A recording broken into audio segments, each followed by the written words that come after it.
Pasi e mbajti sekret për një kohë të gjatë, Kina ka zbuluar detajet e para për një armë botërore që është 200 herë më e fuqishme se bomba e Hiroshimës dhe Nagasakit, të cilat vranë dhjetra mijëra njerëz në luftën e dytë botërore.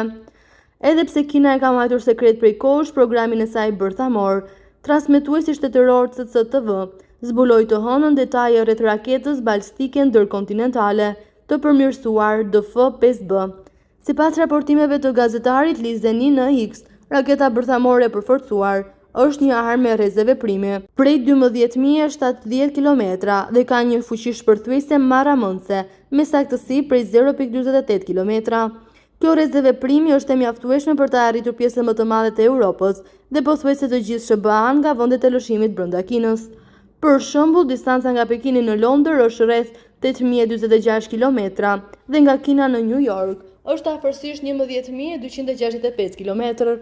Thuhet se DF-5B jep një rendiment prej 3 deri në 4 magneton, pra rreth 200 herë më e fuqishme se bomba bërthamore e hedhur në Hiroshima në vitin 1945, e cila kishte një fuqi shpërthuese të vlerësuar prej rreth 15 klinton TNT. Gjithashtu e kalon shumë fuqinë shkatërruese të bombës së lëshuar në Nagasaki, e cila bëri një rendiment prej rreth 21 kiloton TNT.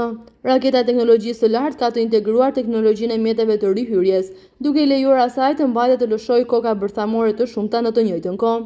Një raketë vetme DF-5B mund të lëshojë deri në 10 koka bërthamore duke goditur objektiva të ndryshme në zonë të gjerë. Meqenëse çdo kokë rakete është e pavarur, sistemet e mbrojtjes nga raketat e kanë shumë më të vështirë të interceptohen, duke e bërë këtë armë shumë më vdekjeprurse se sa armat e tjera të njohura. CCTV e përshkroi raketën si ICBM, strategjike gjeneratës së parë të Kinës. DF-5B e krijuar për herë të parë në 2015 është një variant i përmirësuar i raketës balistike ndërkontinentale, e cila hyri në shërbim në vitin 1981. Nuk është e qartë pse u publikua ky informacion, por besohet se Pekini dëshiron të shfaqë modernizimin e tij ushtarak dhe të pengojë kërcënimet e mundshme. Kjo vjen vetëm disa ditë pasi Kina vendosi bombardueset e saj bërthamore më të rrezikshme në një ishull të vogël, siç zbulohet nga pamjet satelitore. Forcat ajrore tregojnë 2 bombarduese të mëdhenj H-6 në një aeroport në ishullin Womdy në detin e Kinës Jugore.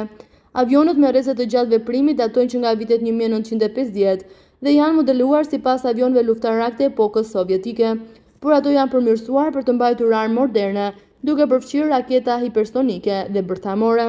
Ato konsiderohen si bombarduesit më të përparuar të Kinës, dhe kjo është hera e parë që janë në këtë postë ajrore në 5 vjet. Inteligjenca amerikane kishte paralajmëruar më parë se Kina mund të pushtonte ishujt më të vegjël të Tajvanit, si hapin e parë të një pushtimi në shkallë të plotë. Në shtator të 2024-s, Kina nisi një raketë aftër për të transformuar anë bërthamore në Oqeanin Paqësor, duke shënuar testin e parë në 40 vjet. Ministria kineze e mbrojtjes tha në një deklaratë se raketa ra në zonën e pritshme detare, dhe se ishte një marrëveshje rutinë në planin vjetor të stërvitjes.